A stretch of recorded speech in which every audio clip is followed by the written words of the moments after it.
Bonjour, aujourd'hui je vais vous apprendre à dessiner ce genre de dessin sur le logiciel Grasshopper. Dans Rhino 3D, nous allons apprendre donc à générer une série de lignes, comme vous pouvez le voir ici, tout simplement à partir d'une grille de courbes qui aura été subdivisée et orientée aléatoirement.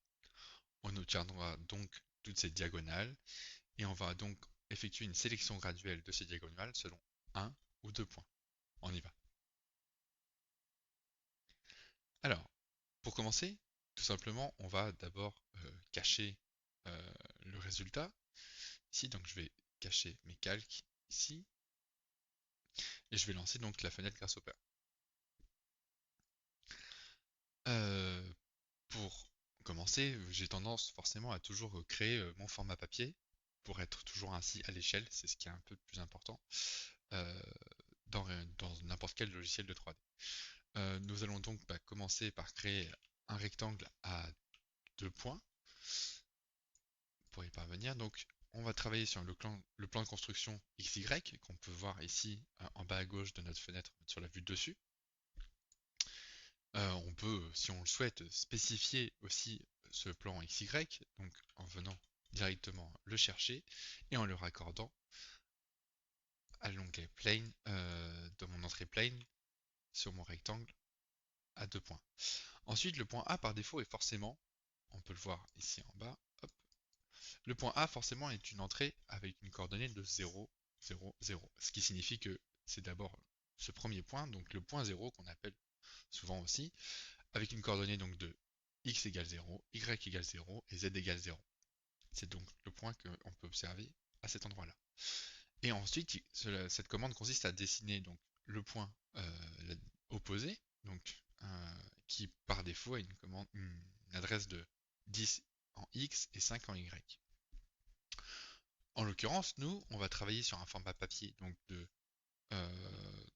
300 mm de largeur et 400 mm donc de hauteur. Je vais donc créer un point avec la commande construct point. Voilà.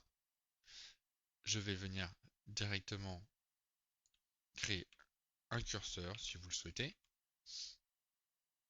pour mes 300 mm en X. Donc je suis bien en mon document est bien en millimètres. On peut le voir en bas ici à côté de mon calque. Je duplique mon curseur et je vais chercher 400 mm donc de hauteur. Donc ça c'est la hauteur de mon papier. Et ici on a la largeur. On peut renommer et connecter donc ainsi le point que nous venons de créer qui se trouve hop directement. Hop, il est là, il est un peu loin. Voilà, et le connecter directement au point B. On a donc créé donc notre rectangle qui correspond forcément au format de notre papier. Je vais donc cacher certaines choses. Clic droit Preview Off sur le plan de construction et le point que nous venons de créer. Et par défaut, nous allons donc transformer donc, ce rectangle qui est en fait une courbe en une surface grâce à la commande. Donc, je vais donc dans l'onglet Surface, hop, Freeform, Boundary Surface, ce qui signifie tout simplement à la création d'une surface à partir d'une courbe plane. Je connecte et on peut voir en rouge qu'on a donc créé notre première surface euh, qui correspond donc à notre papier. On va pouvoir customiser cet affichage en allant, nous rendant tout simplement donc dans l'onglet Display, Preview, et on va venir connecter la géométrie. Alors de base, par défaut, c'est un matériau qui est assez rosé. Et nous, on va venir mettre une couleur blanche pour illustrer tout simplement notre papier. Clic droit sur ma surface et mon rectangle, Preview Off, et on a donc ainsi uniquement le papier. Donc, on a réussi tout simplement à créer notre papier. Et j'organise un petit peu mon espace de travail sur Grasshopper. Et je peux ici renommer, voilà, mon groupe de commandes, de composants qui s'appelle papier. Alors, ensuite, on va vouloir forcément créer une grille une grille donc de carrés qu'on va trouver tout simplement donc dans l'onglet Vector, à l'onglet Grid, et on a une série de grids ici, et celle qui nous intéresse, c'est la commande Square. Square, tout simplement parce qu'on va vouloir créer des carreaux, donc avec des largeurs et des hauteurs qui seront identiques. On va pouvoir spécifier le plan de construction, qui est le même que celui de notre papier. Et si je zoome ici, hop, en CTRL plus clic droit, clic et glisser, je zoome sur mon élément. On va pouvoir donc choisir tout simplement, donc dans un premier temps, la taille de notre carreau, donc c'est-à-dire tout simplement sa largeur et sa hauteur, qui sont identiques, donc du coup par défaut elle est égale à 1, et ensuite sa multiplication en x et sa multiplication en y. Donc par défaut elle est de 5 en x et de 5 en y. On peut le voir ici en entrée sur ma commande extend x et ma commande extend y, lorsque je passe la souris par-dessus. Dans notre cas, sur l'exercice du jour, ici, on va d'abord créer un curseur, hop, égal à 14, que je connecte à la commande size, voilà, et donc forcément ça nous fait des carreaux donc, de 14 mm sur 14 mm, et on va multiplier ça, donc j'en veux 18, j'écris tout simplement 18, hop, en x, que je connecte, donc on a donc 18 carreaux en x, je sélectionne, copier-coller, CTRL-C, CTRL-V, et je connecte ainsi à y. Sauf que sur le deuxième, j'en veux, non pas 18, j'en veux 25. Je peux donc déplacer mon curseur jusqu'à 25. Donc là, c'est nombre de carreaux en Y. Et en haut, on a nombre de carreaux en X. Et le premier, c'est la taille du carreau.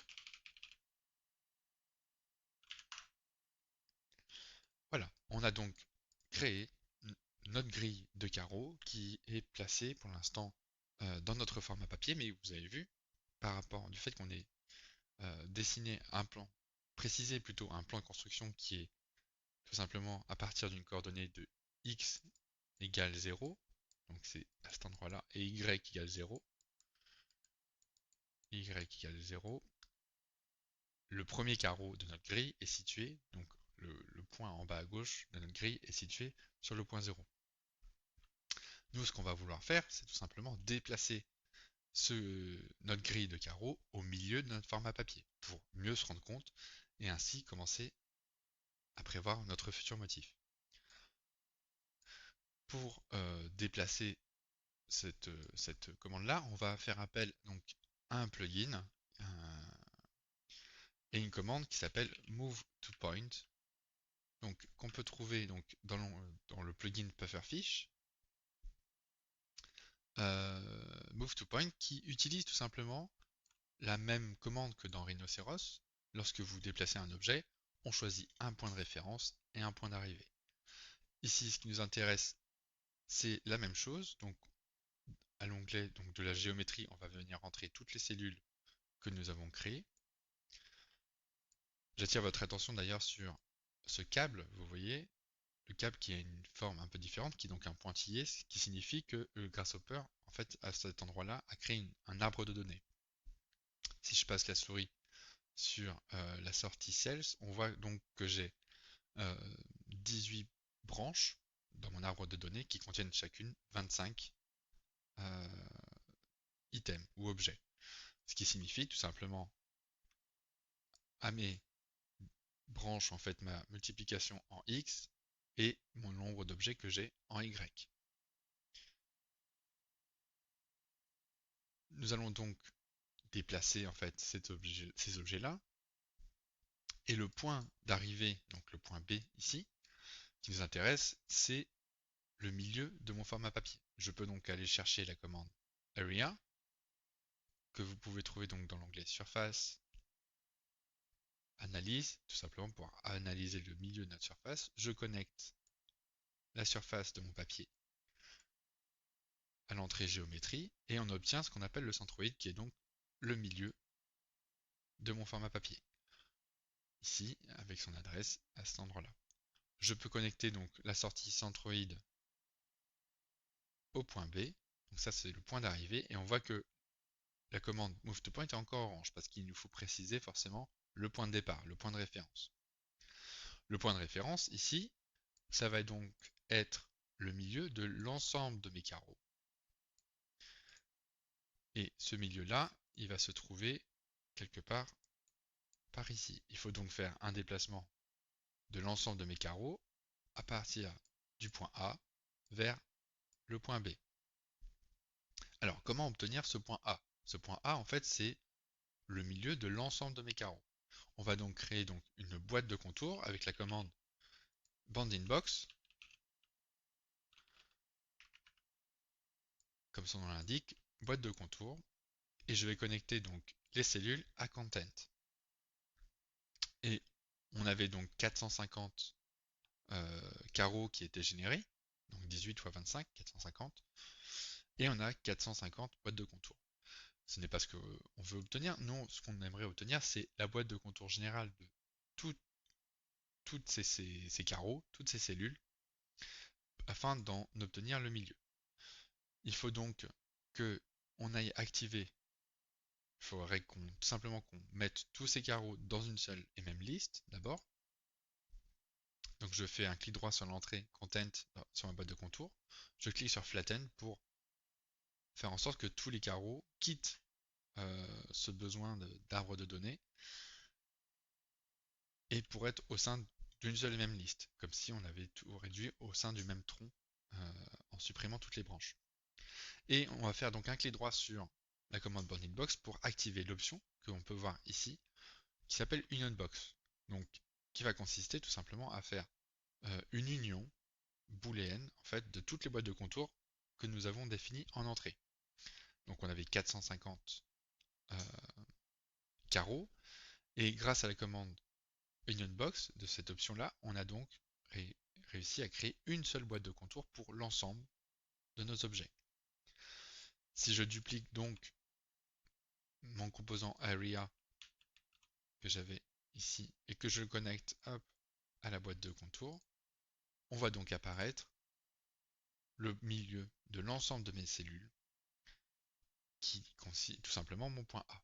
Je peux donc connecter la sortie centroïde au point A. Et on voit donc le déplacement qui est effectué. Le composant MoveToPoint passe en gris, ça veut dire qu'il est actif, qu'il a bien toutes les entrées nécessaires pour fonctionner. Et on voit donc le déplacement de notre grille au milieu de notre format. Je peux donc sélectionner plusieurs éléments et venir cacher la preview pour simplement garder notre grille au milieu du format. Hop, on va sélectionner tout ça, on va créer un groupe. Et ici, c'est notre grille.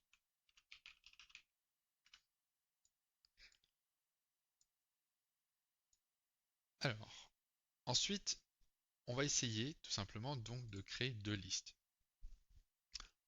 Supposons qu'on aimerait que nos carreaux soient aléatoirement subdivisés, c'est-à-dire qu'on va créer des carreaux à l'intérieur des carreaux, subdivisés parfois, donc si je prends un carreau ici, on va prendre celui-là par exemple, on va donc créer deux listes, une liste A et une liste B. On va faire en sorte que la liste A soit subdivisée en deux, c'est-à-dire qu'on va obtenir 4 carreaux hop, au sein d'un seul et même carreau, et que sur la liste B, par exemple sur ce carreau-là, on va subdiviser donc par 4 et ainsi obtenir 16 carreaux dans chaque. Hop, 2, 3 et 4. Donc là, ce sont mes subdivisions. Voilà, donc la liste A et la liste B. Je reprends la bonne couleur. Alors ici, ça va être la B. Et ça va être notre liste A. Pour garder un petit peu d'aléatoire, en fait, on va tout simplement sélectionner nos carreaux de manière aléatoire aussi. Pour y parvenir, on va chercher, donc utiliser plutôt un plugin qui s'appelle Lunchbox, qui est très utile pour la génération de panels par exemple. Et dans le volet utilitaire, on va faire appel à la commande qui s'appelle Random Split List. Comme son nom l'indique en anglais, on va pouvoir tout simplement créer deux listes, donc la sortie A et la sortie B, obtenues de manière plus ou moins aléatoire. C'est-à-dire qu'on va mélanger tout simplement tous nos carreaux qui vont quitter progressivement en fait leur classement en arbre de données. D'ailleurs, on va venir aplatir la liste ici en sortie pour que ce soit plus simple. Et on va donc connecter ici notre sortie, hop, à la random split list. Seed, tout simplement, la deuxième entrée, c'est la graine, c'est-à-dire qu'on va avoir la variante de la répartition entre la liste A et la liste B. Ici, il nous propose la variante numéro 2, et on en a jusqu'à l'infini. Et split, c'est-à-dire c'est à quelle répartition on va viser entre la liste A et la liste B. Pour l'instant de base, avec la graine 2 et un split à 0,5, il nous propose donc 245 carreaux dans la liste A et 205 dans la liste B. On peut donc les visualiser tout simplement en venant chercher un parameters curve ici, en sortie. On va cacher hop, tous nos éléments et en ayant juste la liste A qui est connectée, je peux donc me rendre compte du nombre de carreaux qui ont été choisis aléatoirement par la commande random split list dans la liste A et dans la liste B. Pour commencer, donc, on va faire une subdivision de nos carreaux contenus dans la liste A. Pour y parvenir, on va utiliser un plugin qui s'appelle Pufferfish, qui est très utilisé, que vous pouvez télécharger également sur Food4Rhino. On va pouvoir subdiviser notre carreau en courbes. Je vais donc me rendre donc sur l'onglet Pufferfish, dans l'onglet courbe, et on va utiliser donc le composant qui s'appelle Parameter Surface Grid, qui consiste tout simplement à créer des cellules au sein d'une surface. La surface en entrée, c'est la liste A, par exemple, qu'on a obtenue. Je connecte, et qu'est-ce qui se passe? Alors on va zoomer hop, sur cet élément-là. Qu'est-ce qui se passe? On a donc subdivisé notre carreau ici. Donc notre carreau de base était comme ça, et on a obtenu donc 4 x 4, 16 carreaux au sein de ce même carreau. Comment ça s'est effectué? C'est grâce donc à notre entrée ici parameters U et parameters V qui, par défaut, contiennent donc 5 valeurs. 5 valeurs contenues entre 0 et 1 parce qu'on est en parameters, aussi bien en U qu'en V. Qu'est-ce que signifient en fait ces valeurs? Les parameters, en fait, tout simplement, donc les U et les V, plutôt d'abord dans un premier temps, ce sont en quelque sorte la largeur de notre carreau sur les U et la hauteur sur les V. Et les paramètres sont toujours contenus entre 0 et 1. Donc c'est comme si le début de cette valeur en U, donc qui va dans cet axe-là, le début à cet endroit-là a une valeur donc de 0, et la fin est contenue forcément à une valeur de parameters à 1.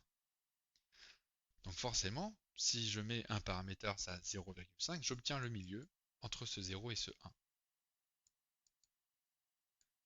Et par défaut, on a observé tout à l'heure qu'il y avait donc 5 entrées ici dans mon parameters U, et on avait donc 5 chiffres. Et c'est comme si on avait obtenu 0,25, 0,5, 0,75 et 1. On a donc généré 5 chiffres pour obtenir 4 carreaux. On ordonne en fait tout simplement la subdivision à ces 4 points, donc en U, et la même chose en V. On obtient donc nos 16 carreaux. Hop, on peut retrouver cette liste de chiffres à cet endroit-là quand je passe la souris. Et nous, on va vouloir contrôler un petit peu ça, de rendre ça, en tout cas cette commande paramétrique. Pour arriver à cette génération de chiffres contenus entre 0 et 1, on va faire appel donc à une séquence qu'on peut trouver donc dans l'onglet range, enfin dans l'onglet séquence, à la commande range qui nous intéresse, qui par défaut, si je connecte un panel, // hop, en sortie, par défaut, crée donc 10 valeurs compris entre 0 et 1. Parce que on a 0 et 1 spécifiés en domaine, et on a 10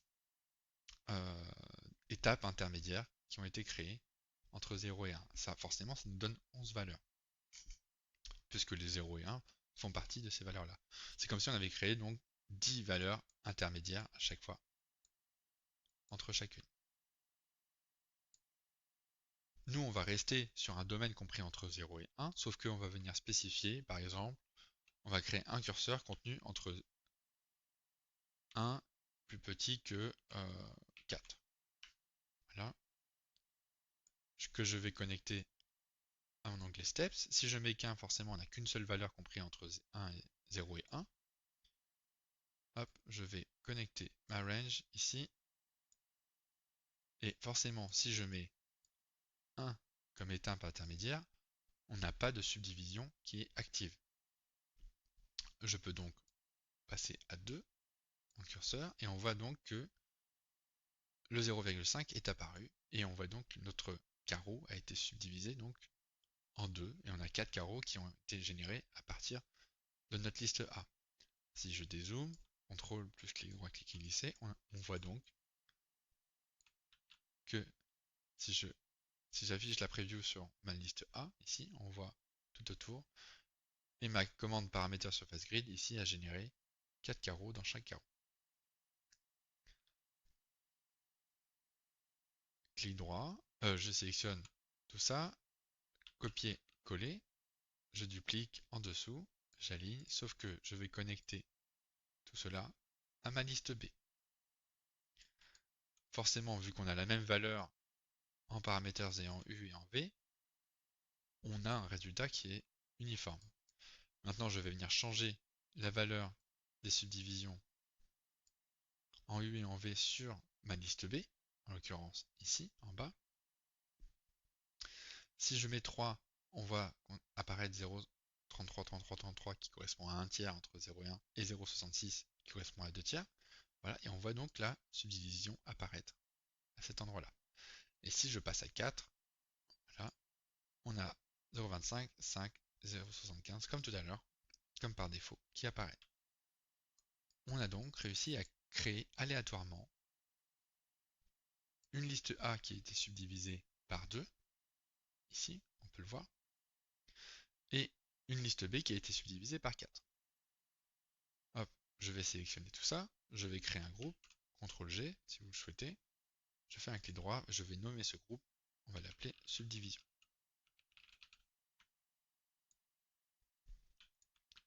Je vais cacher mes éléments, et on va réunir en fait ces deux sorties, donc ces deux générations de cellules, au sein d'une seule et même liste, grâce à la commande merge, pour réunir en fait toutes mes données au même endroit. Hop, je vais supprimer, voilà. CTRL Q pour cacher la preview sur l'élément sélectionné. Le petit raccourci. Alors, maintenant, ce qu'on va chercher à faire, par exemple, c'est ce qu'on aimerait avoir, par exemple, dans l'occurrence, dans l'exemple que je vous ai présenté au tout début. Au sein de chaque carreau, on souhaitait avoir la diagonale entre le premier point et le point opposé. Que se passerait-il si on arrivait à avoir tout simplement une rotation plutôt aléatoire de tous nos carreaux, qui pourraient tourner donc soit à 90 degrés, donc faire un quart de tour, 180 degrés, un demi-tour, ou 270 degrés, à 3 quarts de tour.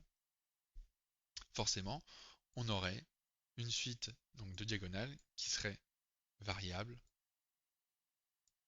hop, selon une disposition aléatoire. une orientation, une rotation, tout simplement, aléatoire au sein de chaque carreau.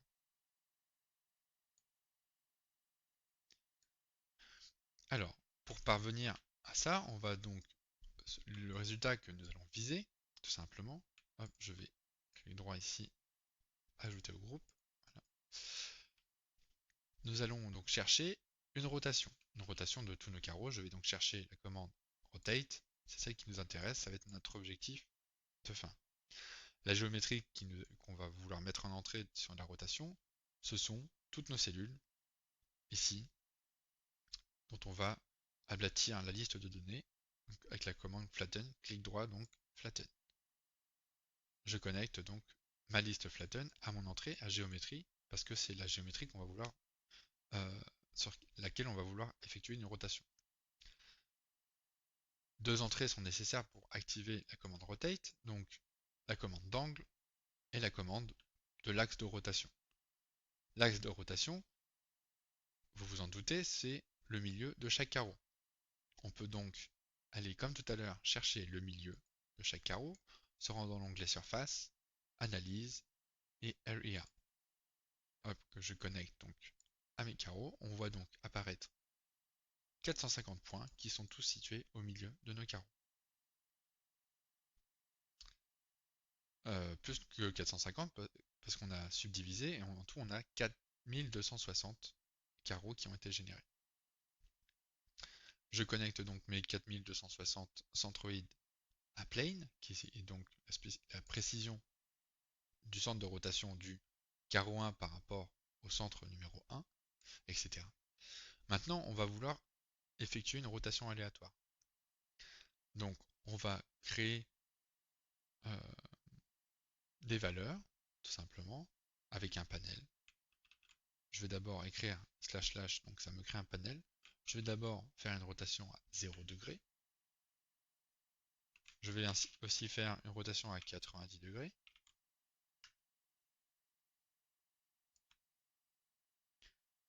On va vouloir faire aussi une rotation à 180 degrés, vous l'aurez compris. Et pour finir, le petit numéro complémentaire, on va vouloir faire une rotation à 270 degrés. Je crée donc des petits panels.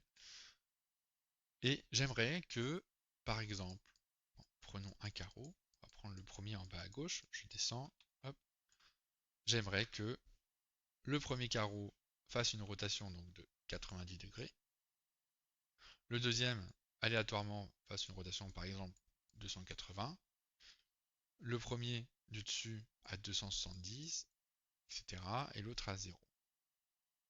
Et celui-là à 270, l'autre à 0, etc. Comme si chaque carreau allait aléatoirement choisir parmi ces quatre valeurs. Pour choisir aléatoirement, on va devoir créer une liste. Faire en sorte que la rotation de 0 soit dans la liste 0, en quelque sorte. La rotation de 90 soit contenue dans la liste 1. La rotation de 180 dans la liste 2. Et la rotation de 270 dans la liste 3. Et c'est comme si on avait demandé à chaque carreau de choisir s'il allait appartenir à la liste 0, à la liste 1, à la liste 2 ou à la liste 3. Pour ça, on va donc générer une suite de valeurs, autant de valeurs qu'il y a de carreaux présents dans notre liste. Pour y parvenir, on va donc se rendre dans l'onglet 7, ici, dans séquence, et on va utiliser la commande random. Je vais faire un peu de place, donc Alt enfoncé, clic gauche, clic glissé pour décaler vers un côté. Ici, on va donc générer des valeurs compris entre. On va essayer de générer des valeurs comprises entre 0 et 3, parce qu'on a dit que on voulait la liste 0, la liste 1, la liste 2 et la liste 3.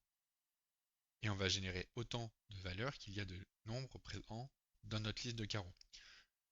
Donc cette valeur-là, elle va la rentrer à number, ici. Et pour préciser qu'on veut des chiffres contenus dans un domaine compris entre l'intervalle entre 0 et 3, on va venir préciser ici la range, le domaine.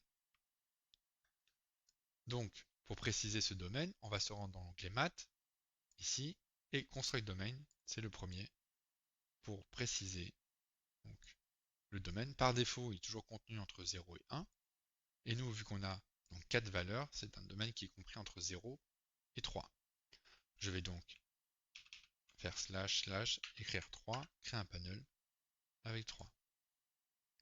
Alors qu'est-ce qui se passe ici en sortie de ma commande random? Je vais faire un peu de place, hop, pour mieux me rendre compte, et je vais recréer un panel pour mieux comprendre. Par défaut, à l'entrée number de ma commande random, je n'ai qu'un chiffre qui est généré. Ce chiffre est compris dans un intervalle entre 0 et 3, parce que j'ai 0 en domaine start. Et ce chiffre-là est d'une valeur de 2,31. Si je change la graine, je peux donc créer un curseur, par exemple, compris entre 0 plus petit que 8, entre donc 0 et 8, que je connecte à seed. Je trouve plutôt les différentes variantes de numéros qui ont été générés. La variante 1 correspond à la valeur 0,74, la variante 2 à 2,31, etc. Je peux donc parcourir les différentes variantes de numéros qui ont été générés. On a donc réussi à préciser donc l'intervalle, le domaine, et nous maintenant il faut venir préciser l'entrée à number. Qui nous intéresse, c'est donc préciser qu'on veut autant de nombres générés que nous avons de carreaux présents dans notre liste. Nous allons donc analyser la liste, se rendre donc dans l'onglet set, à l'onglet list, et prendre le composant list length pour analyser donc la longueur de cette liste, comme son nom l'indique, que je connecte à ma sortie merge ici.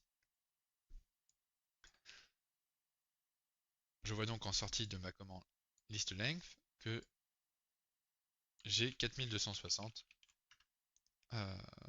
entrées. Je vais donc connecter ça à number et on a donc 4260 nombres, valeurs qui sont générées, qui sont contenues dans un intervalle entre 0 et 3 parce qu'on lui a demandé de le faire avec le domaine. Je peux trouver des variantes différentes voilà, en changeant la graine, le site. Et par défaut, la graine est de 2. Maintenant, vous allez me dire que on va utiliser, par exemple, on a encore en tête cette idée de liste, et il existe une option sur la commande random, clic droit, ici, on va vouloir avoir uniquement des nombres entiers, c'est-à-dire sans décimales. Donc on va activer cette option-là pour Integer Numbers, donc des nombres entiers qui ne contiennent aucune valeur. Donc on a donc 4260 valeurs qui sont générées, comprises entre 0 et 3, et ce sont uniquement des nombres entiers. La première valeur est à 2, la deuxième est à 1, la troisième est à 0, la quatrième à 3, etc. Jusqu'à la dernière 4259, voilà, forcément, parce que la première est à 0. Je remonte ici. Et maintenant, pour ordonner le classement aléatoire entre la liste 0, la liste 1 qui est à 90 degrés, la liste 2 à 180, la liste 3 à 270, on va faire appel à une commande donc hop, dans l'onglet liste qu'on va trouver et qui s'appelle pick and choose, qui va donc devoir choisir selon un pattern. Donc le pattern, c'est ce qu'on vient de créer. Forcément, je peux le connecter ici. Le stream 0, c'est la liste 0. Donc, on ne peut pas changer son nom. Top. Le stream 1, c'est 90. On va pouvoir rajouter des streams ici. Des entrées, tout simplement. 180 et 270. Hop.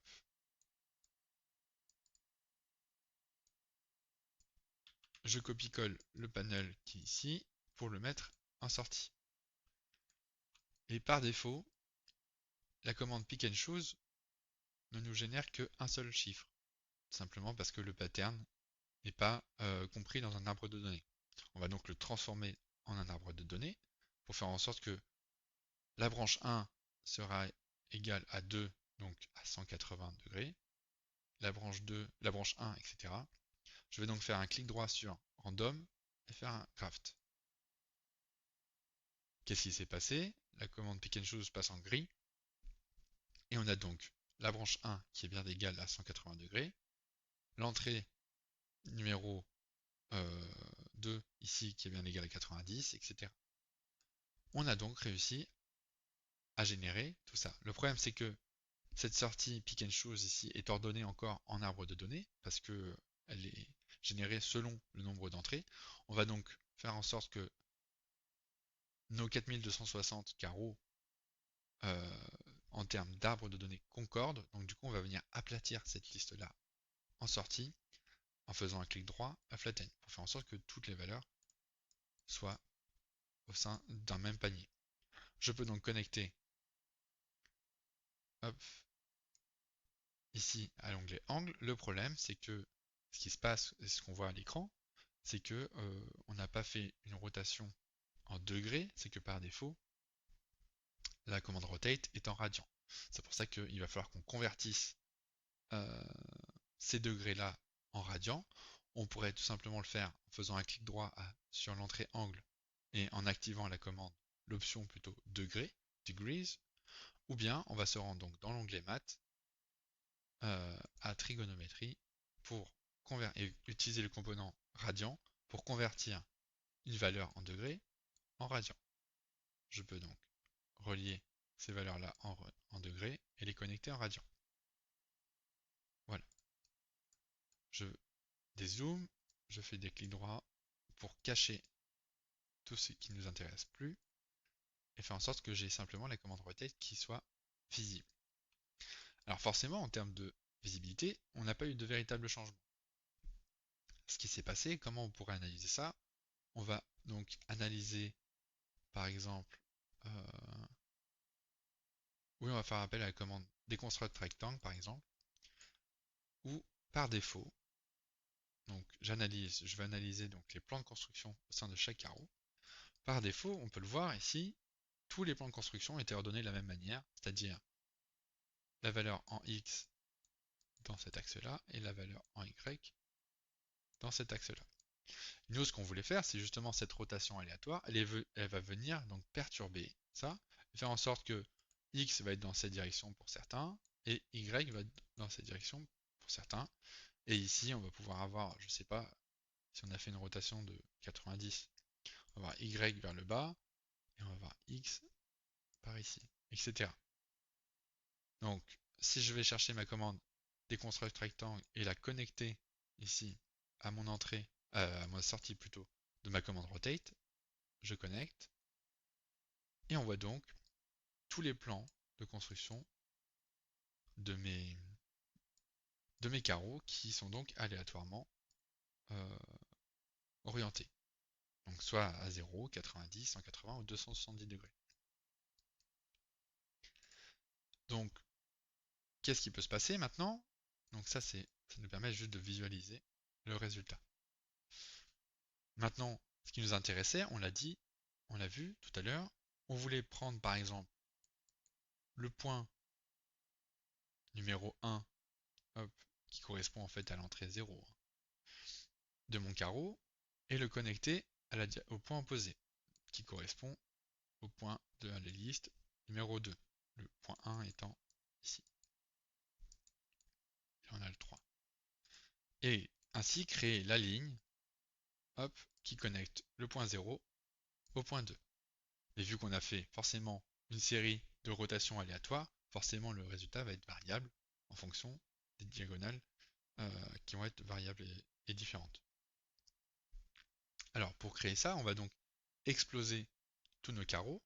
On pourrait faire appel à la commande explode, hop, qui consiste à exploser donc comme sur Rhinoceros avec la commande ici décomposer en entrée, et on obtient donc soit les segments qui composent notre carreau, donc on aura le segment 1, le segment 2, le segment 3 et le segment 4 ordonnés en liste forcément.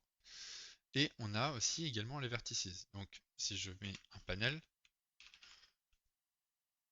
hop,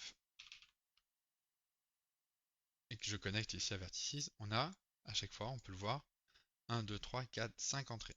C'est-à-dire que le carreau 1 enfin le carreau 0 plutôt, pardon, contient 5 entrées en précisant les points. Et si on fait attention, on observe que l'entrée numéro 4 a exactement la même coordonnée que l'entrée numéro 0. Tout simplement parce que Grasshopper a créé un point supplémentaire pour fermer en fait notre, notre carreau. C'est-à-dire qu'il a créé le point numéro 4 qui correspond au 5e point a été rajouté pour fermer en quelque sorte notre carreau. Donc on a deux points qui coïncident. Et pour être bien sûr qu'on n'ait que 4 points, on va pouvoir faire appel à deux choses. Soit on va faire un tri, analyser tous les points et faire en sorte que ceux qui ont exactement la même adresse, la même coordonnée XY selon une certaine tolérance soient triés. Donc ça, on pourrait faire appel à la commande dans Kangaroo remove duplicate point qui va utiliser une tolérance, une précision de tolérance. Ou bien on va faire appel donc à la commande qu'on peut trouver donc dans curve ici, analyse discontinuity, qui va, comme son nom l'indique, analyser nos courbes et générer des points à chaque discontinuité de notre courbe de référence. C'est-à-dire qu'à chaque moment où on a un nœud de rebroussement, en quelque sorte, l'endroit où il n'y a pas de continuité, au sens géométrique, et si je connecte ça à mes géométries, on a donc 4 points à chaque fois qui sont trouvés. On n'a pas ce problème de 5e point. Je peux donc supprimer ma commande explode, elle ne nous intéresse pas. Et là, on va pouvoir donc demander à faire en sorte que on va connecter tous les points 0 à tous les points 2 de tous les carreaux. Pour parvenir à ce résultat-là, je vais donc chercher ma commande de list item pour piocher un objet dans un arbre de données. En l'occurrence, donc je vais chercher dans toutes les listes, enfin dans la liste ici avec tous les objets dedans, je veux faire en sorte d'obtenir par défaut tous les objets dont l'indice est égal à 0. Je peux donc connecter à l'index ici, hop, et on obtient, alors je fais clic droit sur discontinuity, je cache, et on obtient forcément selon l'orientation, clic droit, hop, sur déconstruire rectangle, selon l'orientation forcément et le plan de construction qu'on a effectué de chaque carreau, le point 0 qui est censé être plus ou moins en bas à gauche sur un carreau normalement orienté est variable.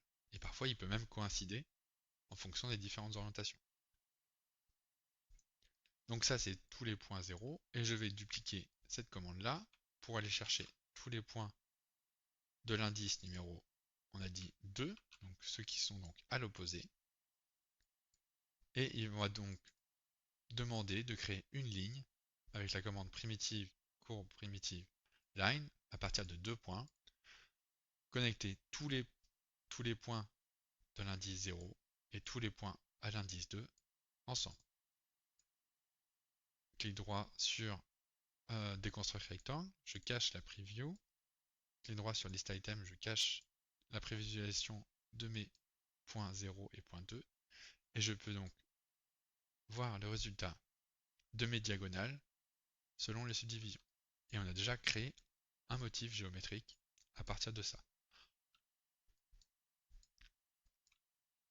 Tout simplement en ayant subdivisé aléatoirement nos carreaux et en créant la diagonale opposée entre le point 0 à l'indice 0 et le point à l'indice 2. Maintenant, vous allez me dire, que se passerait-il si on pouvait créer par exemple un point quelque part, je ne sais pas, sur l'ensemble de notre format, et créer enfin une sélection graduelle, c'est-à-dire que plus on est proche de ce point, plus on a de chances d'être visible, et ainsi justement créer une sorte de variante, comme si notre motif allait, comment dire, graduellement disparaître selon une forme de distance. Forcément, qui dit distance, il faut forcément générer ce premier point. Je vais donc faire comme tout à l'heure, on va créer une boîte de contours pour tous nos éléments. Hop. Oui, on va faire ça. On va créer une boîte de contours. Encore, comme ça on va bien, on va bien connaître ce résultat-là.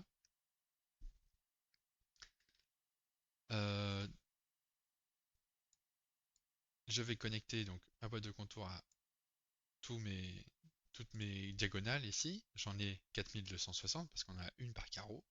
Et comme tout à l'heure, je vais activer l'option Union Box qui, dans un premier temps, vu qu'on a un arbre de données ici, on peut le voir par ce câble, nous donne encore 4260 boîtes de contours, mais nous on n'en veut qu'une seule. Je vais donc aplatir tous ces éléments-là au sein de la même liste. Voilà, et j'ai bien une seule boîte de contours sur l'ensemble de mes diagonales, qui apparaît donc ici en vert sur l'écran. Et ici, on va donc analyser la surface. On va donc créer un slider. Que se passerait-il si, plutôt d'abord à Parameters, en input, je vais chercher un ND slider. Qu'est-ce que c'est que cette entrée? On va demander, comme tout à l'heure, où on avait précisé donc qu'une surface, sa largeur est plus ou moins contenue dans les U et sa hauteur dans les V. Que se passerait-il forcément si, donc toujours contenu entre 0 et 1, donc sa valeur en V est ici contenu entre 0 et 1, si je crée un slider donc avec une coordonnée de 0,5 et 0,5, je vais donc avoir un point qui va être à 0,5 en U et 0,5 en V. Ça va donc être le milieu de ma surface que je vais pouvoir trouver ici. Pour trouver ce point-là, on a donc défini notre boîte de contours. Il va falloir analyser, evaluate la surface, donc analyser la surface de référence pour trouver ce point qui est situé à une coordonnée de 0,5 en U et 0,5 en V. Donc je vais chercher la commande la surface, analyse, et on va chercher comment evaluate surface. Je connecte donc la boîte de contour générale à l'onglet surface, et le point qui nous intéresse c'est 0,5 et 0, en X, en U plutôt, et 0,5 en V. Dans un premier temps, vous le verrez, le point qui est créé est très bas, est tout en bas à gauche.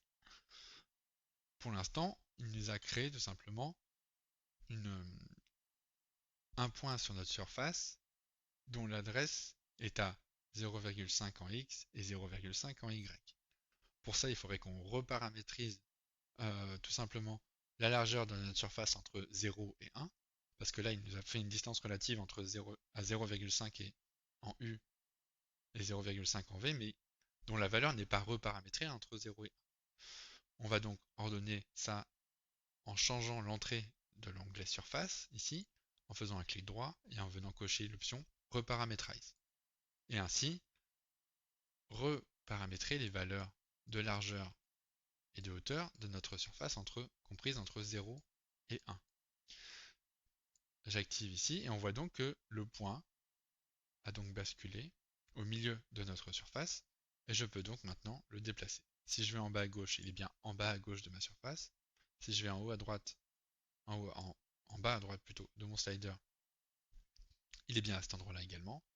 Et si je monte, si je me déplace, etc. Il suit. En gros, c'est comme si notre format était contenu dans cette fenêtre-là. Je peux donc, à partir de là, changer, déplacer ce point ici. Hop, je vais reviser 0,5 à peu près, voilà. Clic droit sur la boîte de contour, ici. Et on va donc analyser la distance. Donc je vais chercher donc la distance en tapant la commande distance tout simplement entre tous les milieux. Donc je vais pouvoir analyser tous les milieux des diagonales que je vais créer tout à l'heure. Je vais dans l'onglet courbe, analyse, curve middle. Hop, qui est un raccourci pour obtenir tous les milieux de toutes les diagonales. On peut le voir ici, on le zoome. Voilà. Et je vais donc analyser tous les milieux de toutes les diagonales par rapport au point que l'on vient de créer, qui était plus ou moins au milieu de notre format. Donc je connecte le point A qui sont tous les milieux, et le point B c'est le point que j'ai généré au milieu de ma surface. On obtient donc forcément 4260 valeurs. On peut analyser avec un panel ici. La première entrée, ici on peut le voir, est de 211, tout simplement parce que le carreau numéro à la branche 0, numéro 0 à la branche 0, a une distance de 211,37 de notre point ici. Ça doit être le carreau ici en bas à gauche, qui est donc situé à cette distance-là de notre point au milieu, qu'on peut voir ici en vert. Clic droit sur Curve Middle, je vais cacher. Voilà. Et forcément, vu que c'est paramétrique, si je change le point ici, que je vais le mettre à peu près ici, on a une valeur, par exemple ici c'est 1 mm. On voit que la distance est vraiment plus faible. Et du coup, si je déplace mon MD Slider, toutes les valeurs ici de distance changent.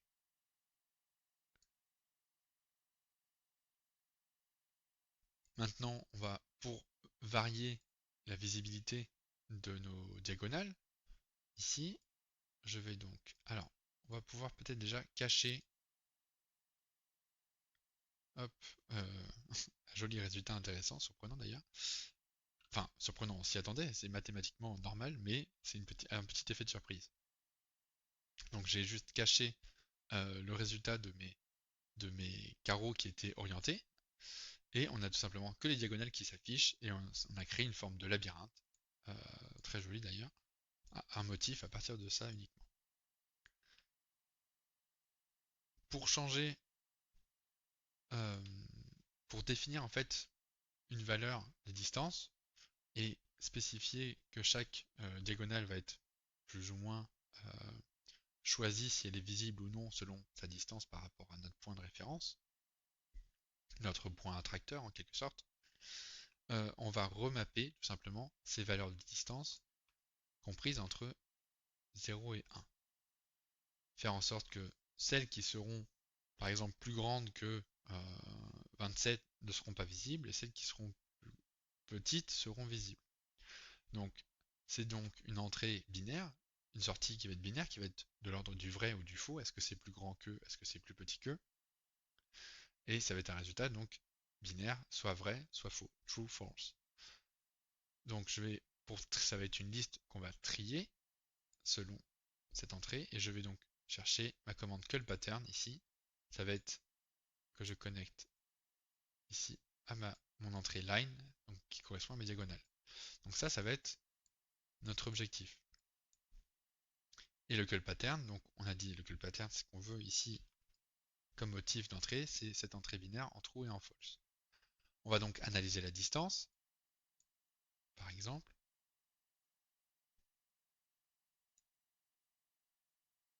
Et je peux mettre par exemple un minimum.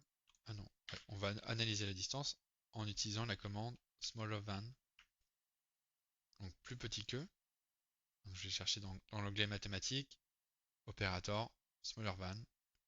La première entrée, ce sont donc toutes les valeurs de distance. Et la seconde entrée, je vais mettre, je sais pas, un curseur compris entre 1 et plus petit que 150, on va mettre millimètres. Donc là, on demande est-ce que la distance ici en entrée est plus petit que 1? Non. Il n'y a donc pas de tri que je connecte ici. Smaller than, oui. Je connecte ça ici à cette entrée-là. Pour que ce soit plus simple, on va peut-être aplatir toutes les lignes au sein de la même liste. Voilà. Est-ce que c'est plus petit que 1? Oui, non. Et si j'augmente forcément ces valeurs-là, il y a des true qui vont commencer à apparaître au sein de ma liste.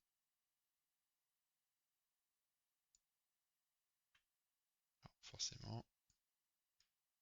Et si je cache l'entrée line ici, voilà, ça y est. Donc là, on affiche que les diagonales dont la distance est inférieure à 150. Si je réduis ça, voilà, là j'affiche 90. On ne montre, grâce à la commande curlPattern, que les diagonales qui sont à une distance inférieure à 90 par rapport à notre point attracteur. Je peux donc déplacer mon point attracteur, hop, et on voit que notre motif est toujours compris, on n'a pas supprimé, on est juste en train de varier l'affichage de ces diagonales-là. À nous donc de générer, de changer la taille de distance minimum. Et là, on analyse juste la distance.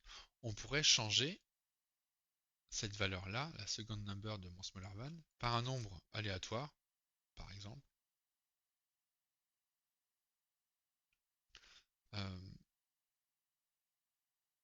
On va donc, ouais, on va faire ça.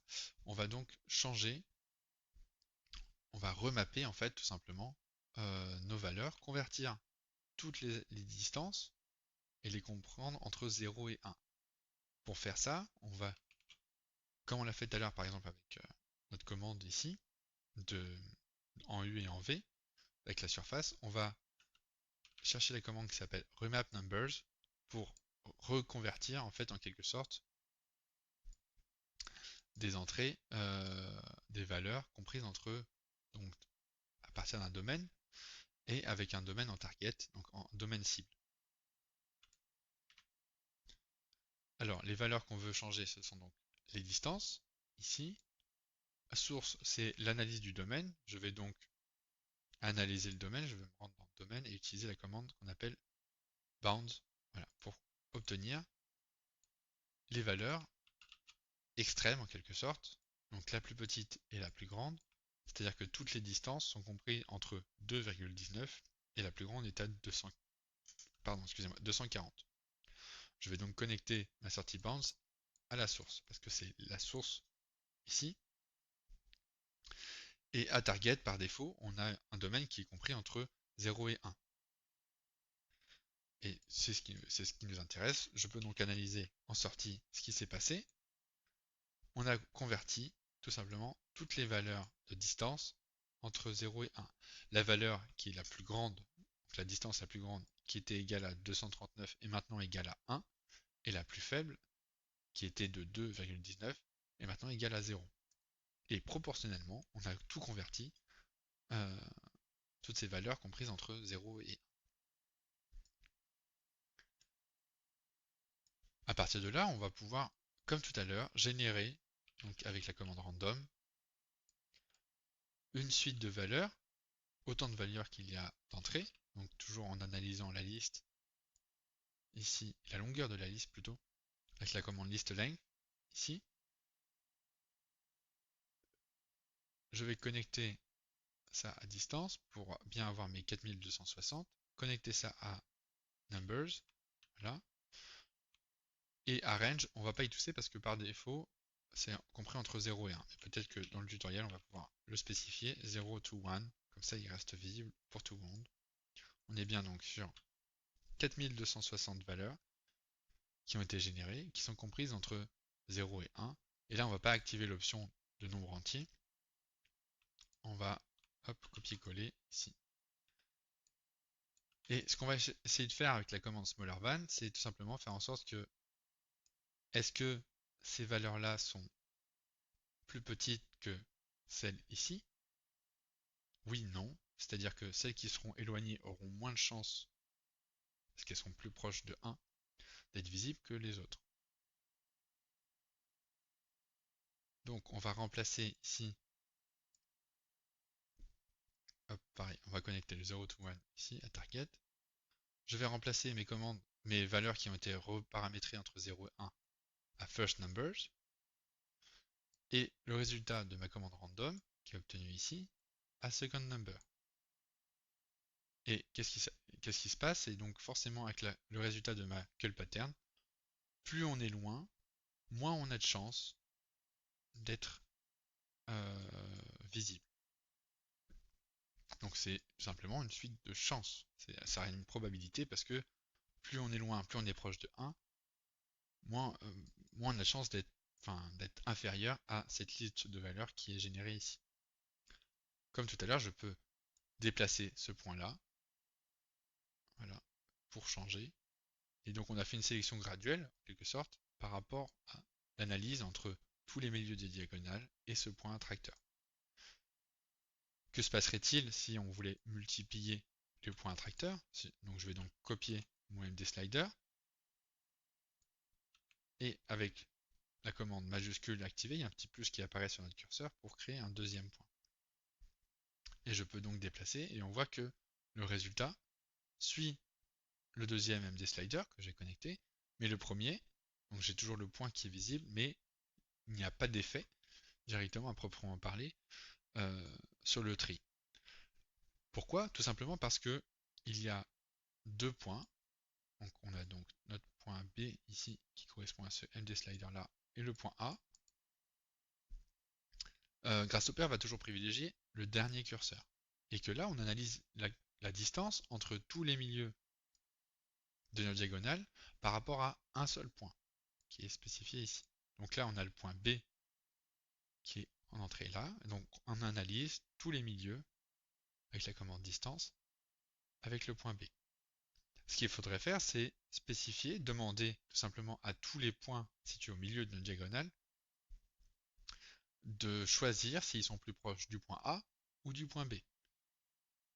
Pour ce faire, il existe une commande qui s'appelle donc closest point, qu'on peut trouver donc dans l'onglet vecteur, à la commande point, et commande closest point, qui, donc je fais Alt plus clic gauche, clic glissé pour faire un peu de place, et qui va donc analyser les distances et trouver le plus proche. Donc on a bien deux points qui sont générés ici, et je connecte donc toute l'analyse, plutôt, les distances en fait de mes midpoints sur toutes mes diagonales à point, et les deux points que j'ai en MD Slider A et B à la commande cloud, et on a donc à chaque fois la visualisation. Alors je vais cacher ma commande ici, curl pattern, et on a à chaque fois le point le plus proche qui est trouvé entre tous ces milieux de diagonale qui sont là, hop, et mes deux points qui sont ici en vert. On peut visualiser ça avec une ligne, la création d'une ligne, donc primitif line, ici, entre le start point, ce sont tous les diagonales, les milieux des diagonales, et les endpoints, ce sont les points les plus proches. Qu'est-ce qui se passe? On voit donc que, hop, tous les points qui étaient là-haut, ici, sont connectés au point qui était à cet endroit-là. Et pareil pour l'autre liste, ici, les points sont plus proches. Ici, ils ont fait le choix de se connecter au point ici. Je crois que par mémoire, c'était le point B qu'on avait là, et ici le point A. Je peux donc déplacer les points, et on voit que à chaque fois, les diagonales font le choix, c'est est-ce qu'elles sont plus proches en termes de distance du point A ou du point B. Clic droit preview, je vais cacher la preview de ma command line pour visualiser. Et on a donc en troisième sortie de ma commande closest point, la distance. Je vais donc, clic droit, je vais couper lock le solver, c'est-à-dire je vais ordonner à Grasshopper d'arrêter de calculer pour pouvoir remplacer toutes mes valeurs. Donc je vais supprimer la distance parce qu'on a une distance, on a une distance mais par rapport au point le plus proche. Je vais donc remplacer ça, la distance, à ma value dans mon remap numbers, également à celle à bounds pour l'analyse du domaine, et également celle de la longueur de la liste qui est connectée au number de mon générateur à random. Alors,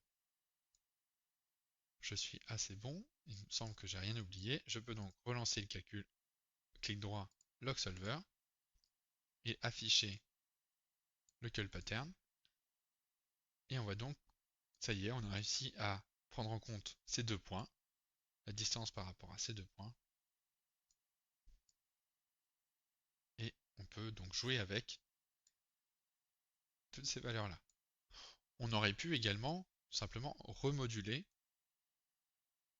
ces valeurs-là, ici en sortie, et faire en sorte que, c'est-à-dire que la distance en fait elle est linéaire ici, et on aurait pu demander que ça suive plus ou moins. Donc quand je dis linéaire, c'est comme si votre distance, le tri se fait selon une distance qui est de manière linéaire tout simplement. Et si on changeait plus ou moins le graphique, on allait faire en sorte que plus on est proche, plus on a de chances d'être présent, plus on est loin, moins on en a. Donc c'est comme si je cassais en fait cette forme linéaire et qu'on allait créer tout simplement ce graphique-là. On va donc remoduler nos valeurs comprises entre 0 et 1. Et pour le faire, on va donc utiliser un graph mapper, commande très très utile. Je fais Alt plus clic gauche pour faire un peu d'espace. Et pour remoduler, donc ces entrées qui étaient ici comprises entre 0 et 1, hop, si je mets ça en sortie, je peux donc, par exemple, on va mettre un bézier, ouais. Donc là, si quand je vous parle de linéarité, c'est-à-dire que c'est exactement la même valeur, et si je viens moduler cette courbe-là de Bézier, on vient changer les valeurs. C'est-à-dire qu'on multiplie les nombres qui sont proches de 1, donc on verra moins de chiffres, moins de diagonales selon la distance. Je peux donc remplacer ça, voilà, et que en fonction de la modularité qu'on a mis sur cette ligne-là, hop, on module l'affichage de nos diagonales. Comme tout à l'heure, on peut encore une fois modifier, déplacer, tout simplement, notre commande. Et on peut même appliquer notre algorithme avec tous nos carreaux. Donc pour ça, il va falloir qu'on vienne changer notre entrée ici sur l'analyse de la surface et sur l'analyse donc des milieux de chaque segment. Hop. Alors il va falloir qu'on est-ce qu'on garde nos carreaux entiers ou pas? On va plutôt choisir une sélection sur les segments contenus dans notre carré. Donc on va quand même garder l'explosion de nos carrés. Je vais chercher la commande explode pour décomposer chaque carreau. Je connecte ici la curve et on obtient les segments. Donc un carreau, et bien 4 items dedans, ce sont les 4 segments de notre objet. Ce qu'on vise ici, c'est la commande merge. On va vouloir faire en sorte que à cet endroit-là, hop, les lignes et tous les segments contenus ici soient au sein du même liste. J'aplatis la liste ici et ici. On avait donc 4260 diagonales qui correspondent au nombre de carreaux. Et si on prend tous les segments de tous les carreaux, donc qui sont divisés par 4, enfin il y en a 4 par carreau, on va avoir 17 000. Alors il faudrait en soi qu'on les analyse parce que chaque carreau forcément, donc on avait le premier, le deuxième, le troisième, le quatrième, et on peut voir ici que forcément il y a certains segments qui coïncident. On pourrait donc faire le tri de l'analyse de ces segments-là selon leur remplacement, selon une certaine tolérance. Et on va utiliser donc dans Kangaroo le volet Kangaroo 2 aux utilitaires. On va remove les duplicate lines, c'est-à-dire qu'on va analyser toutes les lignes selon une tolérance qu'on a ici de 0,01. Pour faciliter, on va peut-être mettre une tolérance de 0,1. Bon, on va pas gagner grand-chose. Hop, on va analyser tous les segments. Donc c'est pour ça que j'ai aplati la liste en changeant la tolérance. Et on voit là que donc on était à 17 000 entrées et que on va devoir supprimer tous les segments qui coïncident à la même adresse, même coordonnées, et il nous en reste 9894 en sortie. Je peux donc remplacer ça par mon entrée 1 sur ma commande merge, cachée, et on va pouvoir remplacer, donc je vais faire clic droit, lock le solver, hop, remplacer tout cela. Qu'est-ce qu'on avait ici? Ah oui, et donc bah, notre call pattern, on va le connecter à ma sortie merge aussi, parce que c'est ça, c'est là-dessus qu'on veut venir effectuer le tri. Hop, et on va garder tout ça. Je relance le solver. Alors forcément, c'est un peu plus lent. Et donc là, on est venu appliquer donc un tri sur toutes nos diagonales, mais également les segments contenus dans les carreaux qui ont été triés ici grâce à la commande remove duplicate lines selon leur intolérance. Donc on a 14 154 lignes qui sont analysées par leur distance par rapport à ces deux points ici. On peut encore déplacer. Voilà. Et grâce à la remodulation en fait, de cette valeur-là de distance, on peut choisir si on a plus d'éléments qui sont visibles selon la proximité avec ces points ou pas. Voilà. À vous de faire ce petit choix-là. On peut donc ensuite tout simplement réutiliser encore la commande utilitaire random split list qu'on avait tout à l'heure. On a donc ici 5377 lignes qui sont créées. Je peux avoir donc la liste A. Et on va faire comme tout à l'heure ici une custom preview et un color swatch. Hop, on va mettre par exemple les rouges dans la liste A. Je clique copier-coller et on va mettre la liste bleue, la liste B, hop, dans la liste bleue. Je peux donc cacher tout le reste qui ne m'intéresse pas. Hop. Et on a réussi à créer donc ce motif qu'on pourrait utiliser tout simplement pour n'importe quel pour un dessin, pour une texture, pour un motif, pour une façade, si on le souhaitait, à condition de transformer ça en surface. Et on a créé donc ces deux listes séparées, rouge et bleu, à partir de là. Voilà, c'est tout pour aujourd'hui. J'espère que ce tutoriel vous a plu. N'hésitez pas à me faire part de vos commentaires, parce que j'ai moi aussi besoin d'apprendre. J'espère que cet exercice vous a plu. Je vous dis à bientôt pour de nouveaux exercices. À bientôt.